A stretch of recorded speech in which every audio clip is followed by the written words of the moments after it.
Muito bem, vocês podem se assentar agora. Vocês estão me ouvindo bem aí? Porque eu perdi o meu retorno aqui.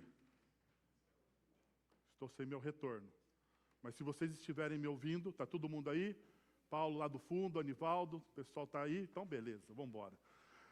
Bom, a gente vai continuar estudando o texto de Apocalipse, e continuamos o capítulo de número 19, e agora pela noite, para mim, é o texto de Apocalipse, o que os teólogos chamam de perícope, né? A parte do texto, que é a mais importante para mim. A que eu mais gosto, vamos dizer assim. O texto que eu mais gosto de Apocalipse está aqui. Apocalipse, capítulo 19, versos de 11 a 21. E eu já vou dar um alerta para aqui, professores de escola dominical, líderes de jovens, todo mundo da comunidade que ensina e fala a respeito de Jesus. A partir deste momento, está proibido falar de Jesus que não seja o Jesus de Apocalipse, capítulo 19, versículos de 11 a 21. Porque é esse Jesus do Apocalipse, capítulo 19, de 11 a 21, que nós estamos aguardando, que nós esperamos. Eu sei, você que gosta do The Chosen, daquele Jesus assim meio hipster, amigo da natureza, que abraça árvores, gosta de comer cogumelos, talvez vai ficar um pouco chocado com o Jesus que o capítulo de 19 vai mostrar para nós, mas é muito importante que você tenha a imagem correta de quem é Jesus. A imagem correta de quem é Jesus. E aqui vai a minha única crítica a qualquer produção. Não é uma crítica específica ao The Chosen, tá ok? A qualquer produção sobre a vida de Jesus, a materialização da pessoa de Jesus. Qual é a minha crítica? Quando nós materializamos, quando nós colocamos uma imagem em uma pessoa, nós criamos um rótulo. Nós criamos um rótulo. E, infelizmente, na nossa cultura, foi criado um rótulo de um Jesus passivo. Manso demais. Amigo demais. Humilde demais. E não que essas características não estejam em Cristo. Sim, elas estão em Cristo. Mas existe uma medida saudável de todas essas características no Cristo.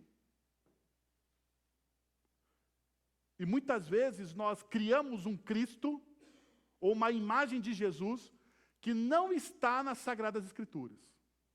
Que não fazem parte das Sagradas Escrituras. E aqui está o problema. Então eu gostaria de convidar você a abrir comigo o texto de Apocalipse, capítulo 19, a partir do verso de número 11. Número 11, vamos lá. Vi os céus abertos e diante de mim um cavalo branco, cujo cavaleiro se chama Fiel e Verdadeiro.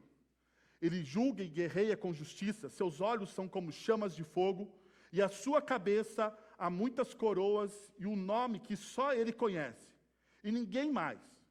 Está vestido com um manto tingido de sangue, e o seu nome é Palavra de Deus.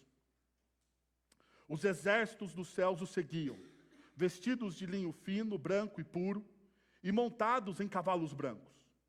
De sua boca sai uma espada afiada, com a qual ferirá as nações.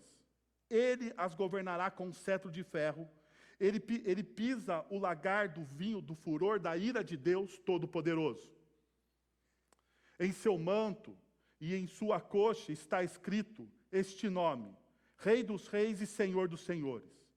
Vi um anjo que estava em pé no sol e que clamava em alta voz a todas as aves que voavam pelo meio do céu: venham, reúnam-se para o grande banquete de Deus, para comerem carne de reis, generais e poderosos, carne de cavalos e seus cavaleiros, carne de todos, livres e escravos, pequenos e grandes. Então vi a besta, os reis da terra e os seus exércitos reunidos para guerrearem contra aquele que está montado no cavalo e contra o seu exército. Mas a besta foi presa e com ele o falso profeta, que havia realizado os sinais miraculosos em nome dela, com os quais ele havia enganado os que receberam a marca da besta e adoraram a imagem dela. Os dois foram lançados vivos no lago de fogo que arde com enxofre. Os demais foram mortos com a espada que sai da boca daquele que está montado no cavalo, e todas as aves se fartaram com a carne deles. Não sei se você percebeu, mas esse é o Jesus ressurreto. Muito diferente do Jesus da nossa cultura. Não sei se você consegue fazer essa transposição. O Jesus aí do The Chosen, que você gosta, com o Jesus que a palavra de Deus está revelando aqui para nós. Perceba. Existe uma pergunta muito importante que a gente deve fazer. Que Jesus você tem seguido? O da Bíblia, aquele revelado pelas Sagradas Escrituras, ou um que você mesmo inventou para não ter que se ajoelhar?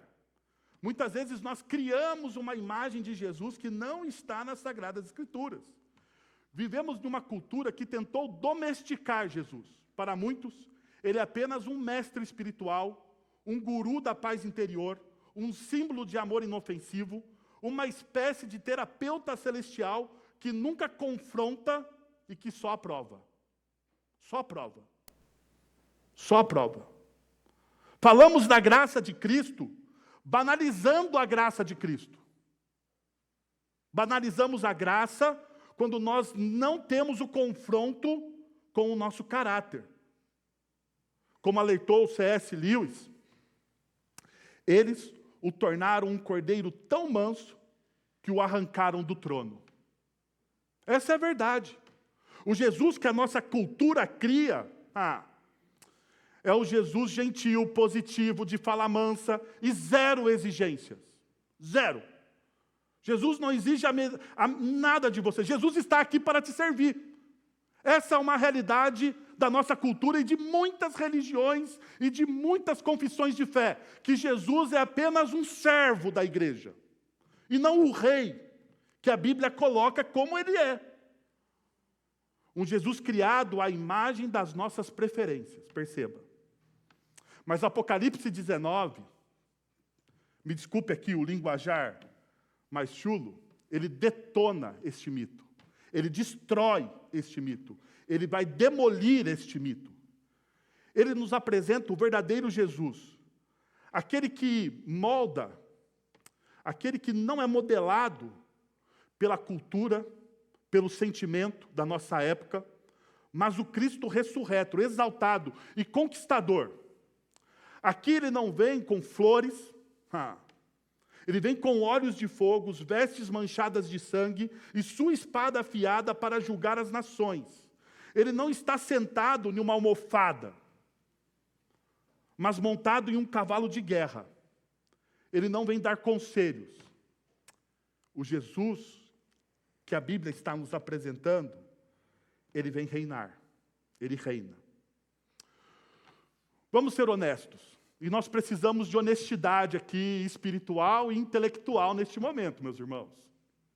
O Cristo que Apocalipse 19 nos apresenta não cabe nos modelos suaves do Jesus inofensivo que muitos inventaram no seu próprio coração. Não é. Ele é um cordeiro, sim, mas perceba, Jesus em Apocalipse, ele também é o leão. Ele é manso, mas ele não é fraco. Ele julga com justiça, guerreia com santidade e governa com autoridade absoluta. E isso confronta diretamente qualquer um que ainda viva como se ele fosse apenas uma figura simbólica ou uma inspiração espiritual. Como disse Jonathan Edwards,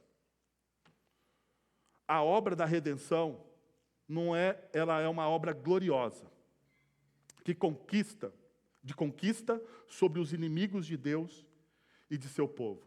Tim Keller ainda acrescenta uma outra realidade. Você só entende a graça quando entende que ela vem de um rei que tem todo o direito de condenar. É aqui que você entende a graça. Como você entende a graça de Deus? Como você percebe a graça de Deus? Quando você percebe que você não tem direito algum diante de quem Jesus é, de quem o Cristo é, de que a graça é concedida como um favor de um rei que tem todo o domínio em suas mãos. Então veja, na nossa conversa de hoje à noite, neste sermão nós vamos mergulhar em 3 verdades gloriosas sobre quem é Cristo. Verdades que desconstroem a imagem diluída e frágil que a cultura está vendendo aos nossos corações. E nos apresentam o Cristo como Ele é, vivo, justo, soberano e vivendo em glória. É assim. Jesus, Ele é vivo, Ele é justo, Ele é soberano e Ele está reinando em glória. Então, perceba, primeiro, Cristo é o justo juiz e o guerreiro fiel. Perceba o que o texto bíblico nos mostra, o texto de Apocalipse nos dá. E vi os céus abertos diante de mim, um cavalo branco, cujo cavaleiro se chama Fiel e Verdadeiro, ele julga e guerreia com justiça. Veja, o texto bíblico nos mostra que Jesus ele vem montado em um cavalo branco, e esse cavalo branco é um símbolo de vitória militar. Jesus não está voltando para dialogar com as pessoas, não. Ele vem como guerreiro, ele vem como general, juiz e executor. O céu se abre, veja a imagem, veja a cena. O céu se abre e não revela um guru sorridente oferecendo conselhos terapêuticos. Não. Mas o Deus guerreiro que vem para consumar o seu reino. A imagem não é poética. A imagem de Jesus aqui é profética. Profética. Ele vem montado num cavalo branco, símbolo de vitória militar. Jesus não está voltando para dialogar. Ele vem como general, juiz e executor. Ele é o Cristo da segunda vinda, aquele que ninguém consegue domesticar. Jesus, ele cumpre tudo o que promete. Perceba como ele é chamado. Ele é um cavaleiro que se chama fiel e verdadeiro. Ele, Jesus, ele cumpre tudo o que promete. Tanto para a salvação, quanto para juízo.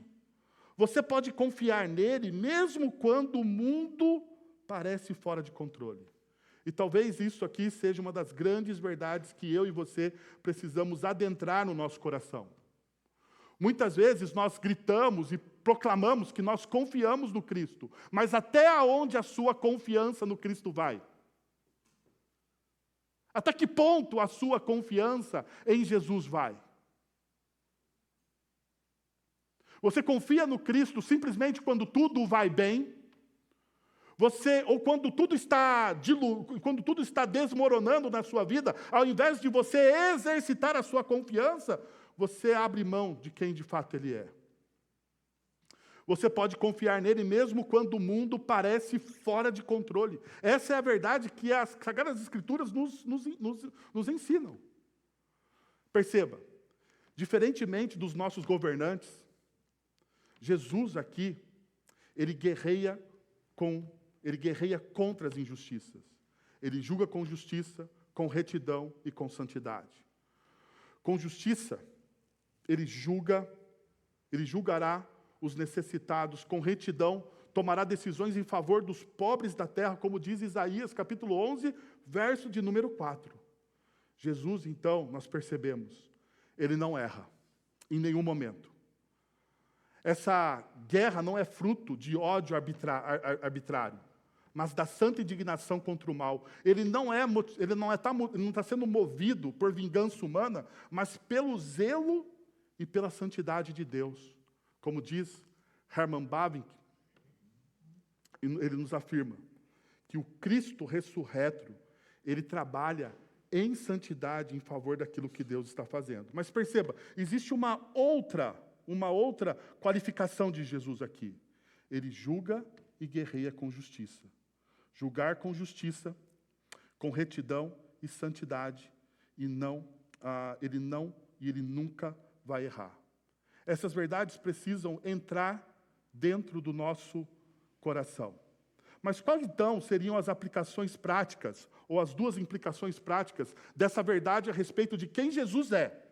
Veja, primeiro, você pode descansar mesmo quando a justiça parece tardar. Você não precisa carregar o peso de acertar todas as contas. Cristo julgará com justiça perfeita. Isso liberta você da amargura e permite perdoar, sabendo que nenhum mal passará impune diante dele. Qual é a nossa grande dificuldade? A nossa grande dificuldade, quanto seres humanos, é que nós queremos ter o controle de tudo nas nossas mãos. E a partir do momento que você deseja ter o controle de tudo nas suas mãos, você se torna, ou você deseja se tornar uma única coisa: juiz. Juiz daquilo que você faz. Quando você controla, ou quando você tenta controlar todas as coisas, você tenta se tornar o juiz. Ou melhor, você retira Cristo do trono e se coloca no trono. Você se afirma melhor do que aquele que julga todas as coisas. Mas qual é o resultado da sua justiça? Porque você precisa se perguntar isso. Qual é o resultado do seu controle sobre todas as coisas? Você já parou para pensar nisso? Todas as vezes que nós tentamos controlar o nosso destino, nós nos perdemos. Todas as vezes que nós tentamos atingir Deus, ou sermos como Deus, como diz Gênesis, capítulo de número 3. Qual é a tentação da serpente para Adão e Eva, em Gênesis capítulo 3? Vocês serão como deuses. Você será como Deus. Se você comer do fruto do conhecimento do bem e do mal, você então será como Deus. E perceba uma coisa, nenhuma das tentações de sentar no trono, ela é horrenda. Ela se transveste de maldade. Porque Gênesis capítulo 3 nos mostra que a tentação do fruto, do conhecimento do bem e do mal, ele era o quê? Vistosos aos olhos, não era isso? Ele era bem visto. Você olhava para aquilo e falava assim, que vontade de comer esse fruto. Perceba, nenhuma tentação que nos vem, ela nos vem com a cara do demônio, porque muitas vezes nós achamos assim, que a tentação ela vai aparecer com a cara do diabo, mas ela não é assim. A tentação de sentar no trono e de tomar as rédeas do nosso destino nas nossas próprias mãos, ela é uma tentação vistosa aos nossos olhos. Ela enche os nossos olhos de prazer. Nós achamos que tudo vai dar certo. O problema é que essa decisão vem um peso. O peso qual? De quando você erra. O peso de quando você erra te traz amargura. Você não consegue se perdoar. Quantas vezes nós vivemos presos no sentimento de não se perdoar pelos erros que cometemos? E por que nós não nos perdoamos, muitas vezes? Porque nós estamos no controle. Nós achamos que temos o controle, que nós conseguimos consertar com as nossas mãos o problema que nós criamos. A Bíblia, o salmista, ele tem uma frase muito interessante, que ele diz o seguinte, ele diz que abismo chama o quê? Abismo. Abismo chama abismo. E para mim isso está ligado ao controle, ao nosso controle, ao nosso desejo de controle. Toda vez que você deseja controlar a sua vida, você entra em um abismo, você quebra alguma coisa e você tenta consertar, e você quebra de novo, e você tenta consertar e você quebra de novo. Eu lembro de uma vez que eu estava aconselhando uma pessoa que trabalha no mundo que trabalhava ou trabalha no mundo do mercado de ações. Do mercado de ações. E uma vez ele me ligou desesperado, pastor, eu preciso conversar com você. Falei, ok, vamos conversar. Daí, isso já era quase que umas 11 horas da noite, e ele, desesperado, falou, eu preciso conversar com você, eu preciso conversar com você. E nós, então, paramos para conversar, e ele falou para mim como foi o dia dele no mercado de ações naquele dia, que ele estava desesperado. Ele perdeu naquele dia, no mercado de ações, R$500 mil. Eu não sei o que é perder R$500 mil. Eu acho que se eu perder R$500 mil, eu fico meio louco, né? Mas ele também estava desesperado. E eu perguntei, uma das coisas que eu perguntei, ele falou, e eu achei muito interessante. Eu perguntei assim, mas como que você perdeu R$500 mil? Você é uma pessoa experiente. Ele falou, eu tentei consertar os meus erros. E quanto mais eu tentava consertar os meus erros, mais eu perdi o dinheiro. Abismo chama abismo. Ele não soube a hora de parar. Porque ele queria ter o quê? O controle do destino nas suas próprias mãos. Esse meu amigo, ele teve problema na área financeira. Teve que resolvê-lo. Teve que ter humildade para pedir perdão para algumas pessoas e tentar reconstruir a sua vida. Mas talvez você tenha a mesma situação em uma outra área da sua vida. Porque você deseja ter o controle. Então você não consegue o quê? Descansar. Quando você está com o controle nas suas mãos, você não consegue descansar. Você não consegue perdoar. Essa é uma realidade. Uma outra implicação que o texto bíblico, então, nos ensina sobre esse Deus, sobre esse Jesus que governa todas as coisas é essa. Você precisa rever a maneira como você enxerga Jesus. Cristo não é só um guia espiritual, mas o juiz que virá com verdade e poder. Segui-lo não é opcional, é urgente. Submeta-se a Ele agora, antes que o dia do retorno transforme o trono em tribunal. Muitas vezes as pessoas dão a opção, e aqui está um erro nosso. Perceba, Jesus não deixa de ser Jesus e não deixa de ser rei se você segue Ele ou não. Então não existe a opção de você não seguir a Jesus.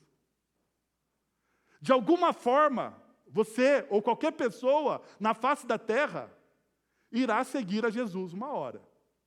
Ou seguirá a Jesus como filho, ou seguirá a Jesus como réu. Está aí. Não existe outra opção. Então essa ideia de que você precisa evangelizar as pessoas, diz assim, deixa Jesus entrar na sua vida, calma aí, Jesus já entrou. Essa é a realidade bíblica que aqui nos apresenta. Jesus, Ele é o Senhor de todas as coisas. Então, você precisa reorientar o seu coração na forma como você enxerga esse Jesus. Qual é o retrato que você tem do Cristo na sua vida? E isso aqui é muito importante. Porque a forma com que você enxerga Jesus vai moldar as suas decisões. A forma com que você enxerga Jesus vai moldar a sua vida de oração, a sua vida de leitura das Sagradas Escrituras, o seu compromisso com o reino de Deus e com a missão. Porque, perceba, se você vê Jesus, se você olha para Jesus como esse Jesus compassivo, doce, culturalmente agradável, você acha que você sempre vai ter tempo. Para depois, Jesus. Jesus perdoa. Jesus, Ele entende a minha falta de tempo. Jesus entende que eu sou fraco. Esse Jesus compassivo. Se a sua visão de Jesus está distorcida e culturalmente afetada pelo Jesus da cultura pop, você precisa reorientar o seu coração, porque perceba, não é o Jesus da cultura pop que a Bíblia nos apresenta aqui. Não é. Mas existe uma outra realidade que o texto bíblico nos mostra. Cristo, Ele é o Rei Supremo. E isso aqui é muito importante. Por quê? Porque na nossa cultura, muitas vezes, Cristo é simplesmente apresentado como Salvador. Como Salvador. E dificilmente você vê, dentro de igrejas evangélicas, Cristo sendo apresentado como Rei.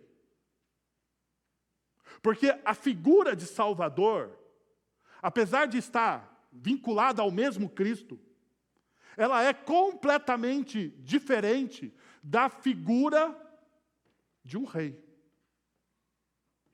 De um rei. Principalmente quando nós falamos dentro da nossa cultura.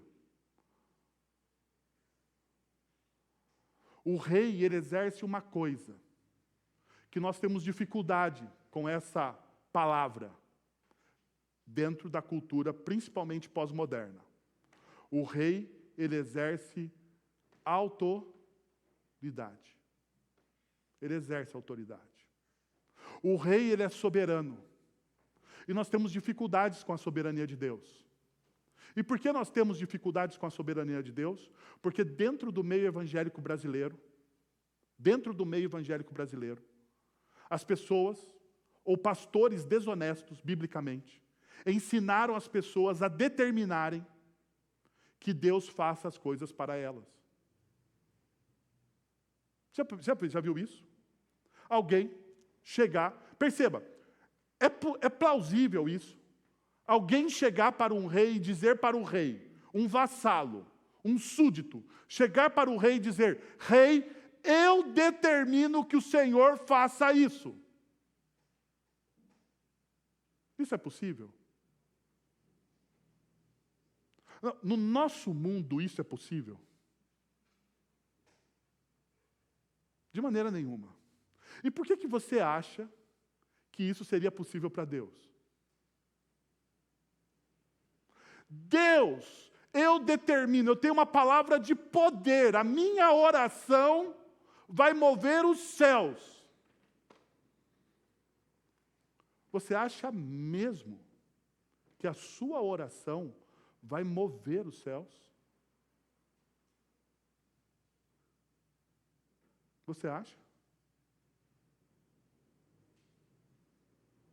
Eu sei, eu estou tocando aqui em assuntos extremamente valiosos para alguns evangélicos. Porque nós fomos ensinados muitas vezes errados. A oração não é para você mover os céus.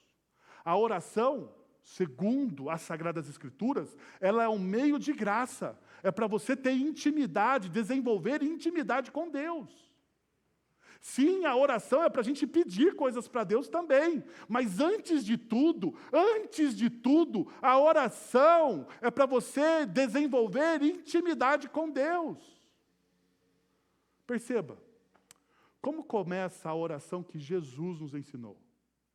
Pai, eu determino que seja feita todas as coisas que eu desejo aqui.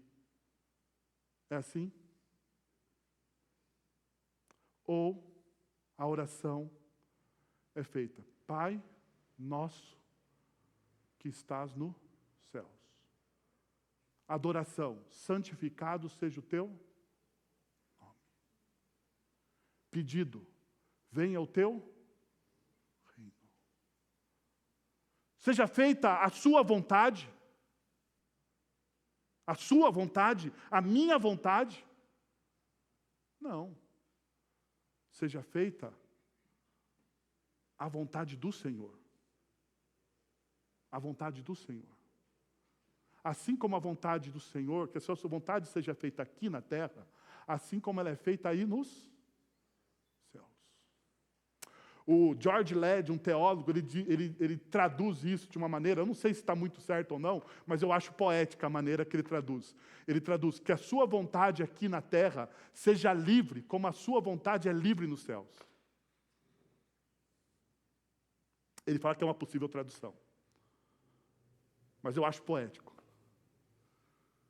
Porque muitas vezes nós não damos a liberdade para Deus atuar nas nossas vidas. E talvez essa seja a oração que nós precisamos fazer. Senhor, tenha liberdade para atuar. Ou seja, Deus, ele é soberano o suficiente, poderosamente soberano, sobre a sua vida. Cristo, Ele é o seu Salvador, sim. No entanto, Ele também é um Rei Supremo. Perceba o que o texto bíblico vai nos mostrar aqui. Em sua cabeça há muitas coroas. Veja, ele começa já dando a descrição, versículo de número 12. Em sua cabeça há muitas coroas.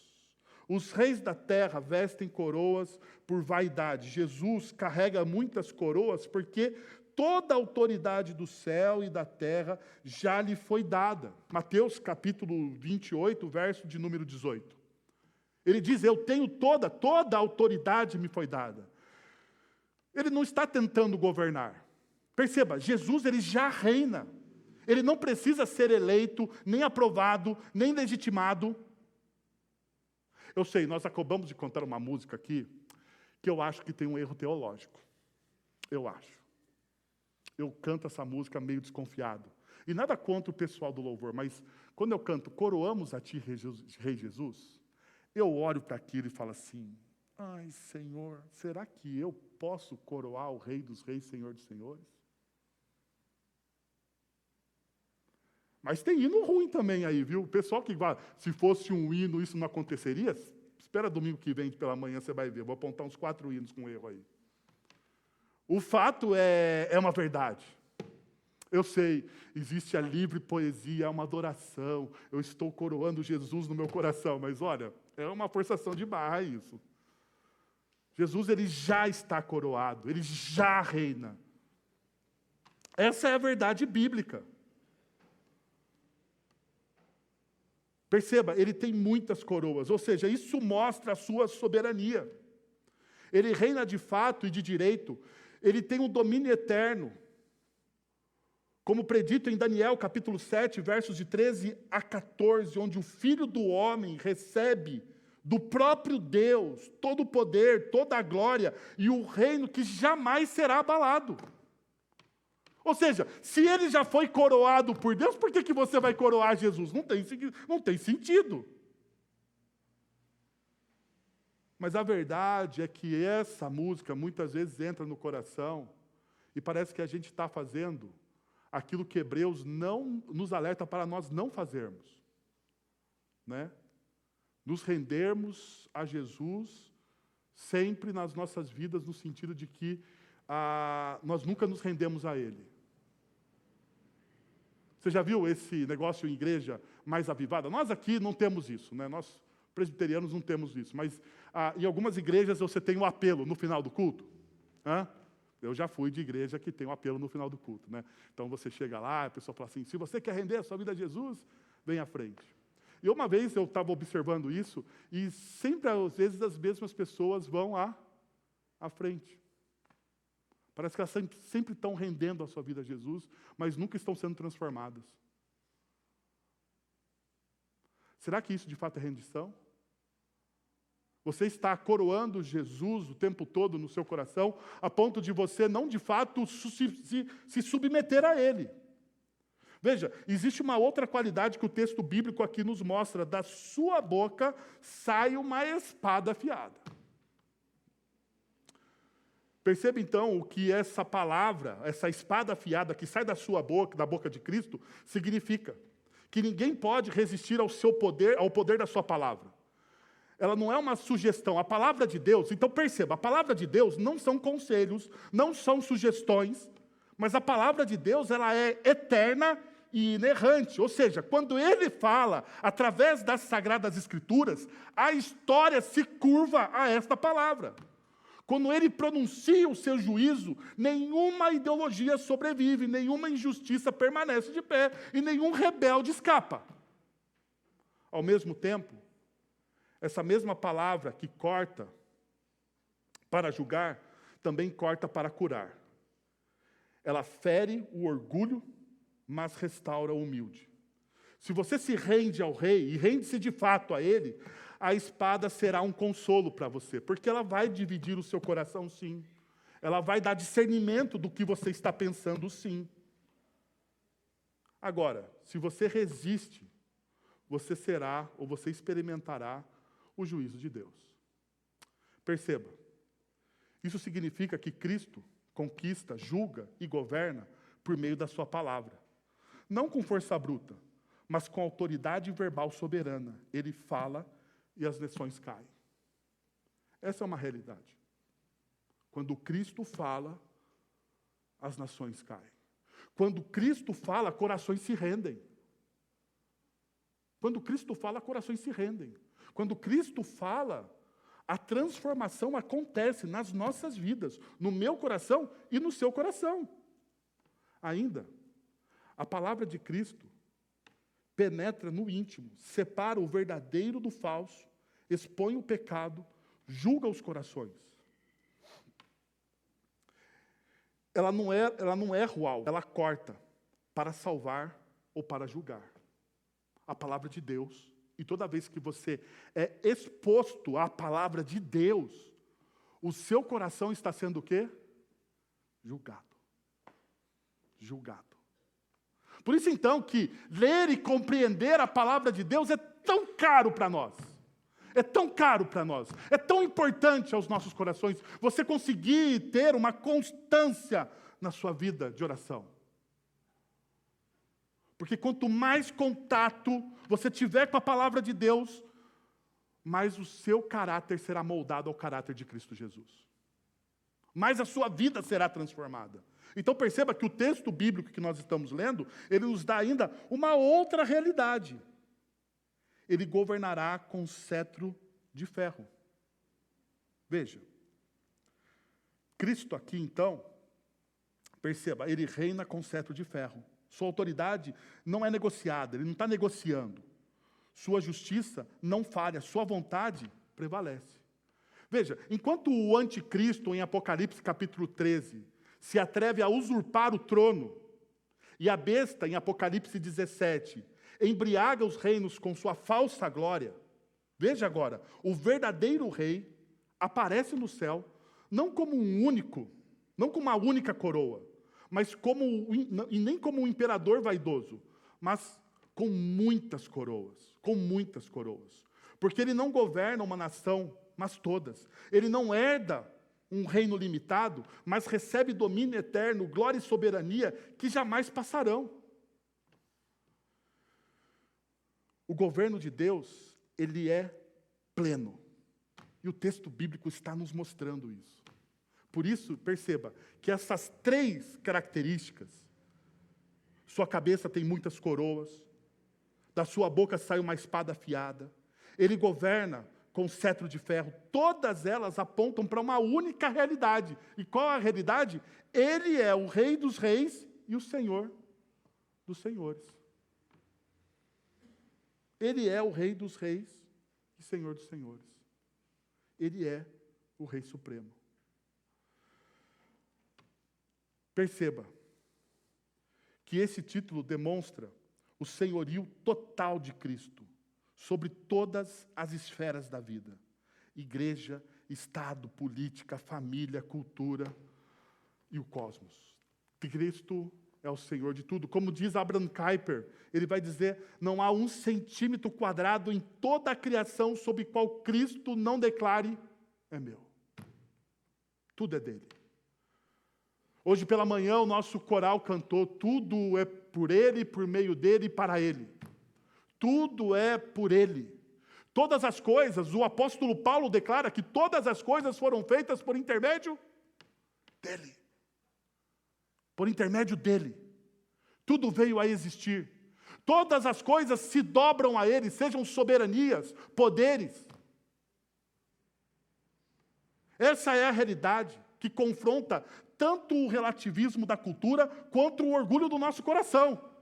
Essa é a realidade. A coroa pertence a Cristo. Isso significa que você não está no controle, que você não reina. Nem sobre seu corpo, nem sobre seu dinheiro, nem sobre seu prazer, nem sobre sua verdade. Se Cristo é rei, então toda tentativa de autonomia é rebelião. Deixa eu te perguntar uma coisa. Você tenta ser autônomo na sua vida? Governar a sua própria vida? Em qual área você precisa mudar? É na área financeira? É com o seu corpo? É com o seu prazer? Ou é com a sua verdade? Porque aqui, muitas vezes, né, na pós-modernidade, a verdade virou um Deus. Cada um tem a sua verdade. Mas, por fim, existe uma outra característica do Cristo aqui, que é valiosa. Cristo é o vencedor inevitável diante da arrogância humana. Cristo, ele é o vencedor inevitável diante da arrogância humana. Perceba o que o texto bíblico nos mostra. Então, vi a besta, os reis da terra e os seus exércitos reunidos para guerrearem contra aquele que está montado no cavalo e contra o seu exército. Essa aqui é a cena que o texto está nos descrevendo, que João está nos descrevendo. E nós pensamos que haverá um grande confronto. Você percebe que a expectativa aqui é que agora sim vai ter aquela cena de guerra, não é? Eu, pelo menos, esperava. Mas se você olha o verso de número 17, você percebe que acontece o seguinte. Vi um anjo que estava em pé no sol e que clamava em alta voz a todas as aves que voavam pelo meio do céu. Se você continua lendo o versículo de número 17, você percebe que o anjo que está clamando no sol, ele está já decretando a derrota antes da guerra. Ou melhor, ele está decretando a vitória do rei antes da guerra. Agora, quando você olha o versículo seguinte, o 20, você percebe, a besta foi presa, e com ela o falso profeta. Os dois foram lançados vivos no lago de fogo que arde com enxofre. Pergunta, houve guerra? Houve batalha? Houve destruição? Armagedon? Não. Simplesmente Cristo foi o quê? Vitorioso. Eu sei.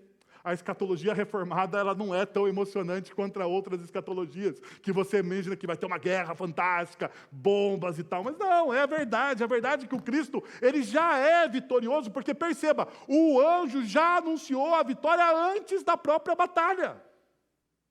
A batalha já está vencida. Acabou. Perceba então o que o texto está nos ensinando. O projeto humano de independência é sempre uma torre de Babel disfarçada. Alto em pretensão, frágil em fundamento e certo em sua queda. Todo o projeto humano é igual à torre de Babel. Alto em pretensão. Nós vamos atingir o quê? Os céus. Eu não sei se você já teve a oportunidade de conversar com os coaches da vida por aí. Eles te vendem o sonho inacessível, já percebeu? Você vai ter sucesso. Você vai atingir os céus. Os céus é o limite. E se você ficar meia hora, você acredita nesse negócio, cara. Perceba, a Bíblia nos alerta, cara. Todo projeto humano é uma torre de Babel. Todo projeto humano é uma torre de Babel. Alto em pretensão. Frágil no fundamento. E certo em sua queda. Se há algo constante na história humana, é a ilusão do controle. Desde Babel, os homens constroem sistemas, impérios, ideologias, instituições com a convicção velada. Não precisamos de Deus. Essa é a verdade. Todas as vezes que você sonha, que você constrói, a parte de Deus, distante de Deus, dos preceitos, dos conceitos, dos valores de Deus, todas as vezes que você faz isso, você está construindo uma torre de Babel. Cuidado. Você está construindo a torre de Babel. Perceba, aqui nós temos então o clímax do texto de Apocalipse capítulo 19. Vemos a forma final dessa arrogância. A besta, os reis da terra, os seus exércitos que se reuniram para guerrear contra aquele que está montado no cavalo branco e contra o seu exército, é a última tentativa do mundo de resistir ao senhorio de Cristo. E o que acontece? Derrota. Batalha épica? De maneira nenhuma. Não existe batalha épica. Se você esperava a cena do Avengers agora, não vai ter. Não vai ter. A besta é capturada, o falso profeta é julgado, seus exércitos são derrotados, tudo termina antes mesmo de começar. Essa é a realidade. Quando o seu projeto está à parte de Deus, ele terminou antes de começar. É assim. É assim. É a realidade mais dura para nós seres humanos. Porque essa realidade me chama ou me convida a entregar os meus sonhos, os meus projetos, aquilo que eu penso, me convida a me curvar diante do senhorio de Cristo. E Apocalipse está fazendo exatamente isso aqui. Apocalipse está nos convidando a nos curvarmos diante do Cristo. E não de qualquer Cristo. E não de qualquer Cristo. Do Cristo que as Sagradas Escrituras nos revelam. Não do Cristo humilde, manso, caracterizado pela nossa cultura. E com todo respeito a quem gosta do The Chosen. Não o Cristo do The Chosen. Com todo respeito. O meu Cristo, o Cristo a quem eu sirvo, ele está sentado em um cavalo branco, entrando na história, como um guerreiro. A sua capa está tingida de sangue. Na sua coxa está escrita Rei dos Reis, Senhor dos Senhores. E ele já venceu a batalha. É esse o Cristo que eu sirvo. Qualquer outro Cristo, pregado em qualquer outra igreja, é uma caricatura.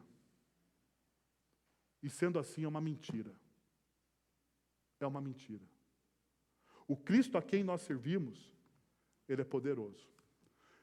Então perceba, eu gostaria de convidar vocês a pensar sobre duas coisas. Primeiro, esse texto nos liberta do medo paralisante e da tentação de agir por força própria. Perceba, Cristo já venceu. A sua palavra é a nossa arma viva.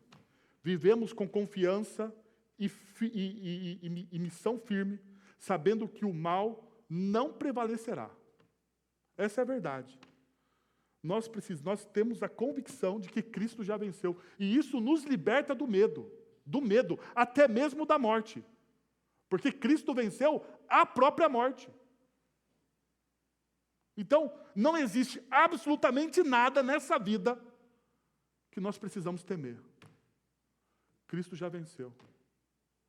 A segunda realidade que eu gostaria de colocar para vocês é exatamente essa. Cristo exaltado. O Cristo exaltado não é domesticável e nem será ignorado. Ainda hoje, ele oferece a você graça. Graça. Se você ainda não se curvou a este rei, talvez Jesus trouxe você essa noite a essa comunidade cristã para você encontrar o verdadeiro Rei dos Reis e Senhor dos Senhores. O verdadeiro Cristo. O Cristo que não é uma caricatura, o Cristo que não está te servindo, mas o Cristo que quer te salvar como Rei. Como Rei. Ele quer te salvar como Rei. O Rei que julga é o Cordeiro morto por você. Que resiste, quem resiste a ele será exposto. Ou seja, o convite aqui é você a aceitar Jesus como Ele é. Esse é o convite para todos nós. Eu quero aceitar Jesus, porque essa foi minha oração. Quando eu terminei de ler esse texto, eu falei para mim mesmo, falei, Jesus, eu quero aceitar o Senhor como o Senhor é. Não a partir dos meus pressupostos. Até mesmo teológicos, porque muitas vezes os meus pressupostos teológicos me afastam de quem Jesus é. De quem Jesus é. Porque Jesus, o Deus das Sagradas Escrituras, ele não cabe no meu conhecimento teológico, meus irmãos.